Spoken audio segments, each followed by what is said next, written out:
Let's take a look at some subtraction strategies that include being able to subtract when regrouping is necessary.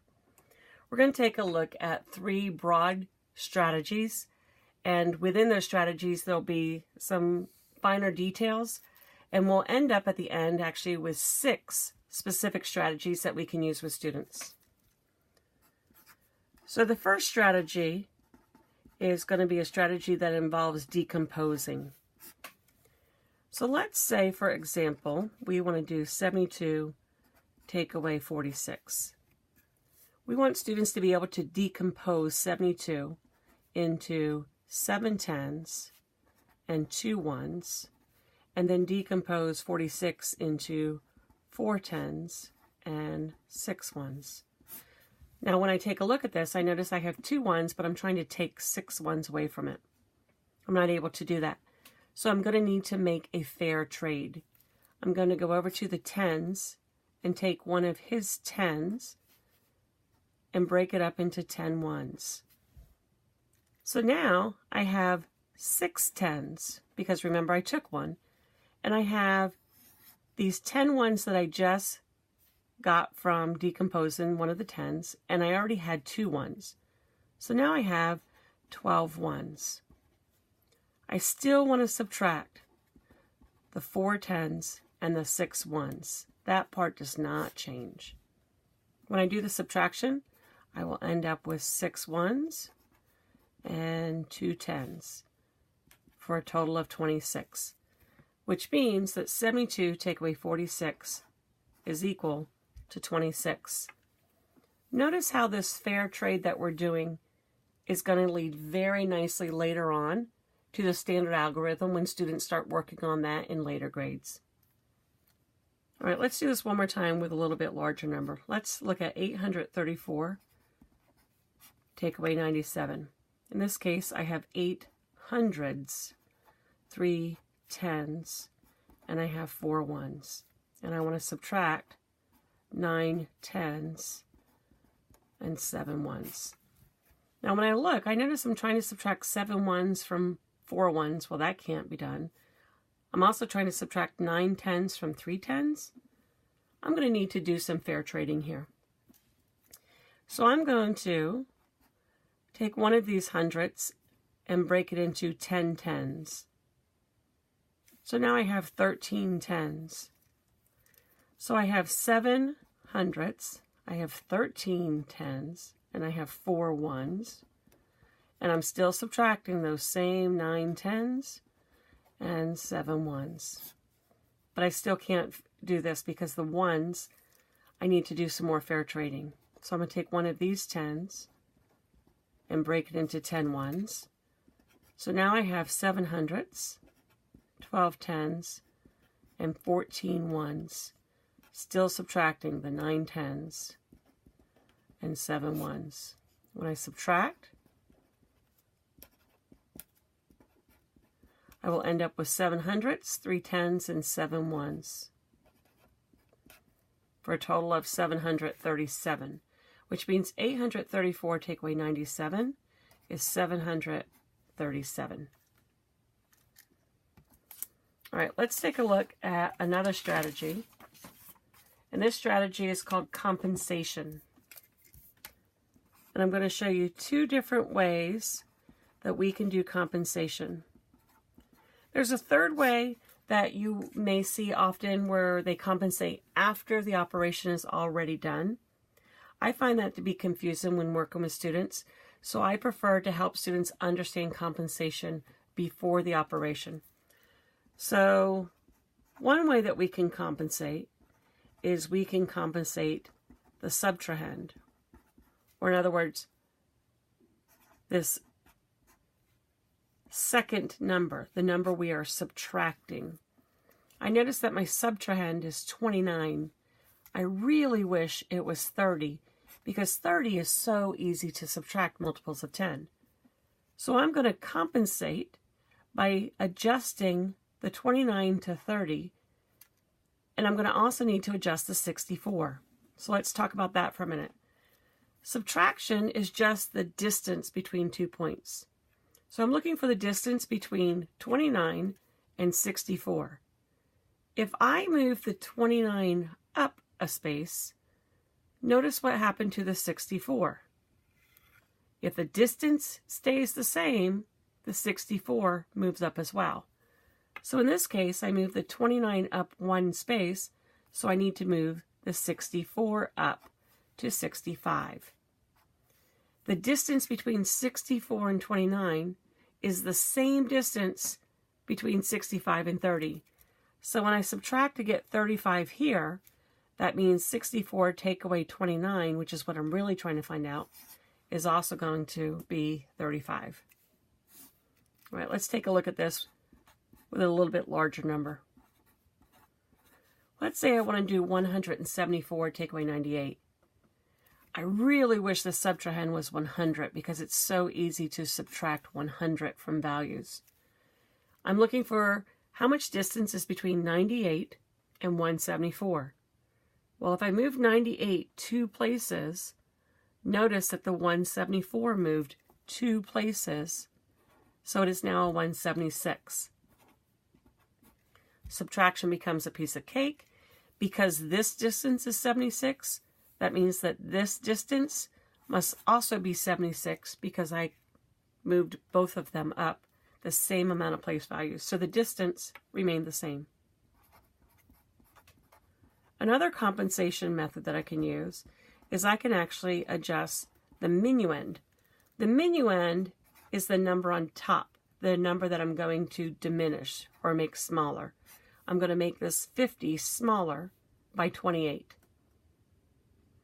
Normally I love working with these multiples of 10, but when the 50 is the minuend, it makes it difficult because I have 0 take away 8. I really wish I was working with 49. I love subtracting when 9 is on top because it's so easy to do. Notice I brought the 50 this time down to 49. I want the distance to remain the same, so if the 50 comes down to 49, notice the 28 also moved down. They both are moving down one place. Subtraction becomes very easy now. The distance here is 22, which means the distance here must also be 22. All right, you want to see that again with a little bit larger value? Let's look at 171 take away 46. This is not going to be an easy subtraction, but if it ended with a 9, it would be. So I'm going to just bring it down to 169, which is pretty close to 171. I have to move it down two places to get it to be 169, which means I need to bring this down two places, down to a 44. The distance of this is the exact same distance here because I moved both numbers down two places without adjusting the distance between them. Because 169 take away 44 is 125, that means that what I'm actually looking for, 171 take away 46, is also 125. All right, let's take a look at one more strategy, number line strategy. And we're going to actually look at 3 different number line strategies. The first one that we're going to look at is called the count up strategy. So let's say we want to do 72 minus 46. I would draw an open number line. And I am trying to find the distance between 46 and 72. Remember, subtraction is just simply the distance. This is the count up strategy, so I'm going to head this direction. I don't really know how much it is to do it in one big leap, so I'm going to do it in small pieces that I do know. I know that if I make a small leap of 4, I will land on 50. I know now that I'm on 50, I can make this big leap of 20 to get me to 70. I'm very close now. All I need now is just a very small leap of 2, and it puts me at 72.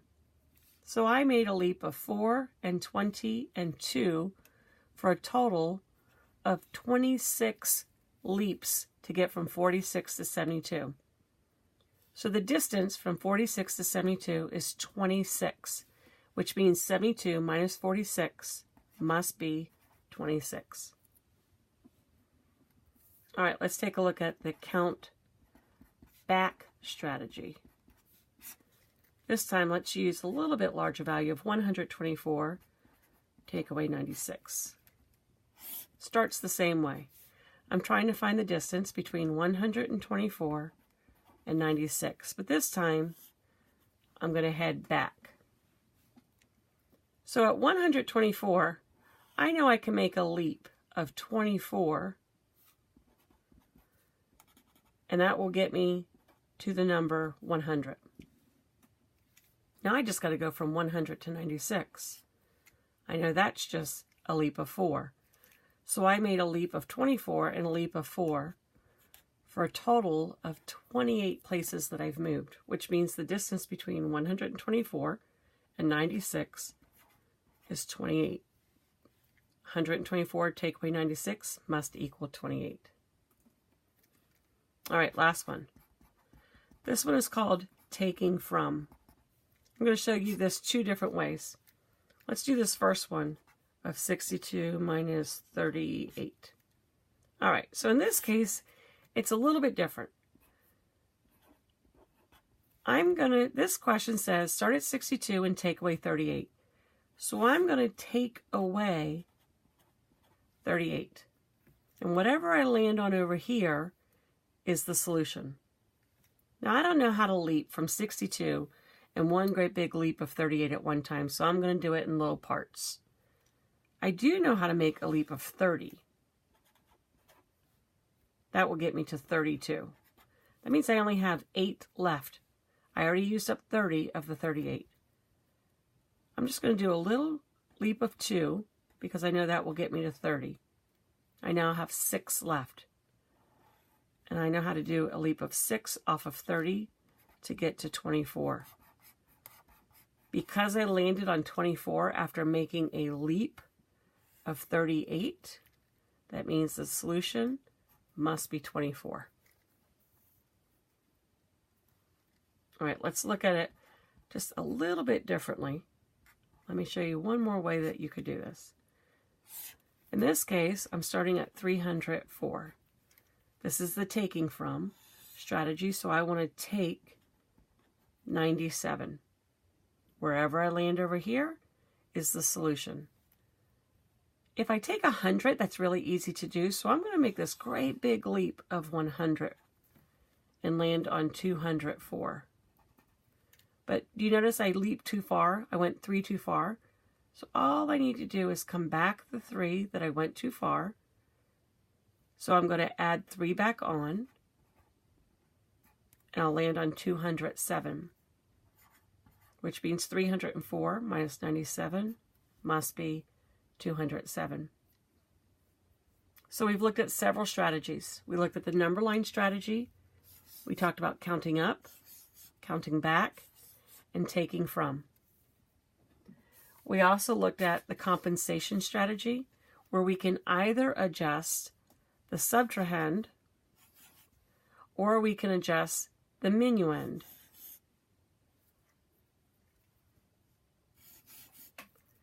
And then we also looked at strategy of decomposing.